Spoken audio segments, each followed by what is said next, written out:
తాకట్టులో ఉన్న బంగారాన్ని విడిపించి ఆ రోజు ఆన్లైన్ ధరకే కొంటుంది కొమ్మూరి గోల్డ్.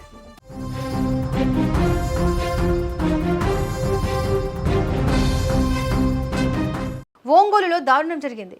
అందురాలైన ఓ వివాహిత మహిళను ఆమె సమీప బంధువు ఓ లాడ్జిలో కిరాతకంగా గొంతు కోసి హత్య చేశాడు. మృతురాలు ఆదిలక్ష్మిగా గుర్తించారు. ఇరిగేషన్ డిపార్ట్మెంట్లో ఉద్యోగిగా పనిచేసిన ఆదిలక్ష్మికి ఓ కొడుకు ఉన్నాడు. ఆమె భర్త కూడా అంధుడు కావడంతో పెళ్లి చేసుకుని మంచి జీవితం ఇస్తానని మృతురాలిని సమీప బంధువు వెంకటరమణ మభ్యపెట్టాడు. గత కొంతకాలంగా ఆమెతో సన్నిహితంగా ఉంటున్నాడు. ఈ నేపథ్యంలో పలుమార్లు గ్రామంలో ఆమె భర్త పంచాయతీ పెట్టాడు. అయితే వెంకటరమణ ఆమెను ఒంగోలు రప్పించి నిర్బంధించాడు. సోమవారం ఇంటి నుంచి ఆఫీస్కు వెళ్లిన తన భార్య ఆదిలక్ష్మి ఇంటికి రాకపోవడంతో భార్య కనబడడం లేదని ఒంగోలు 1 టౌన్ పోలీస్ స్టేషన్లో ఆమె భర్త మల్లికార్జున వరప్రసాద్ ఫిర్యాదు చేశాడు. మిస్సింగ్ కేసు నమోదు చేసుకున్న పోలీసులు విచారించే క్రమంలో బుధవారం రాత్రి ఆదిలక్ష్మి ఒంగోలులోని ఓ లాడ్జిలో హత్యకు గురైనట్లు పోలీసులు గుర్తించారు. దీంతో వెంటనే రంగంలోకి దిగిన పోలీసులు ఆదిలక్ష్మిని పథకం ప్రకారం లాడ్జికి రప్పించి ఆమెతో పరిచయం ఉన్న వెంకటరమణ అనే యువకుడు హత్య చేసినట్టు గుర్తించారు. ఆదిలక్ష్మి గొంతు కోసి హత్యకు గురైన స్థితిలో గుర్తించారు. మార్కాపురం జిల్లా పీసిపల్లి గ్రామానికి చెందిన ఆమె సమీప బంధువు చింతపల్లి వెంకటరమణ అనే వ్యక్తితో ఆదిలక్ష్మి సదరు లాడ్జికి వచ్చినట్లుగా రికార్డుల ఆధారంగా గుర్తించారు.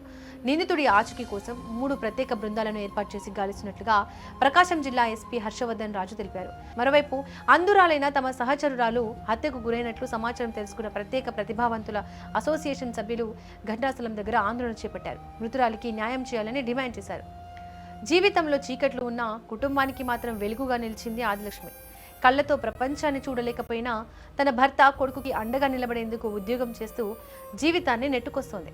కానీ చివరకు నమ్మిన వ్యక్తే ఆమె జీవితాన్ని అర్ధాంతరంగా ముగించాడు. చిన్న ఉద్యోగమే అయినా కుటుంబం కోసం కష్టపడేది ఆదిలక్ష్మి. అందురాలైనా ఎప్పుడూ ధైర్యం కోల్పోలేదు.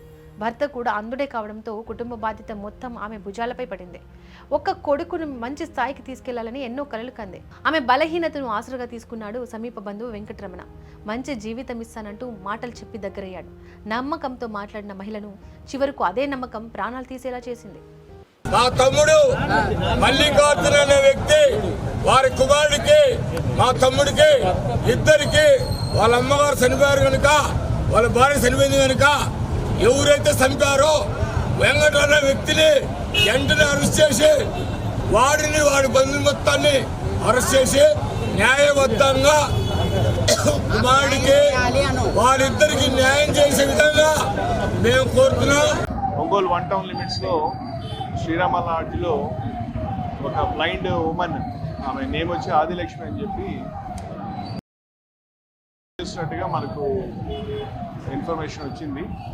యాక్చువల్గా దీనికి సంబంధించి వాళ్ళ హస్బెండ్ ఆమె మిస్ అయింది నిన్నటి నుంచి అని చెప్పి మిస్సింగ్ కంప్లైంట్ మనకి ఇవ్వటం, ఆ మిస్సింగ్ కంప్లైంట్ మీద మన ఆఫీసర్స్ అంతా కూడా టెక్నికల్ అనాలిసిస్ అంతా చేసి ట్రేస్ చేస్తే వాళ్ళు ఈ లాడ్జ్కి వచ్చినట్టు తెలిసి మనం ఈ లాడ్జ్లో వచ్చి చూసిన మీద తను శవమై ఉంది. ఆమె గొంతుకి ఒక పదునైన వెపన్ తోటి గొంతు కోసి చంపినట్టుగా ప్రాథమికంగా తెలుస్తుంది. సో దీనికి సంబంధించి ఇంకా వివరాలు తెలియాల్సి ఉంది. అయితే నిన్న ఈమె ఎవరితో వచ్చిందనే దాని గురించి కూడా మనకు లాడ్జ్లో ఎంట్రీస్ చూసినట్లయితే వెంకటరమణ అనే వ్యక్తితోటి ఈవిడ వచ్చినట్టుగా మనకు తెలుస్తుంది. సో ఆ వెంకటరమణ కూడా వీళ్ళకి బంధువు అవుతారని అంటున్నారు. అది ఇంకా మనం వెరిఫై చేయాల్సి. ఇప్పుడు అన్నీ నేను చెప్పాయని కూడా ప్రాథమికంగా మనకు తెలిసిన ఇన్ఫర్మేషన్. సో ఆ వ్యక్తిని ఏదైతే మనం సస్పెక్ట్ చేస్తామో అతని కోసం ఒక 3 బృందాలు వర్క్ చేస్తున్నాయి. వీలైనంత త్వరగా అతను పట్టుకొని గల మోటివ్, కారణము, ఏ పరిస్థితుల్లో జరిగిందనేది చూసి వారికి తగిన శిక్ష పడే విధంగా మన కేసు ఇన్వెస్టిగేట్ చేస్తామని తెలియజేస్తున్నాం.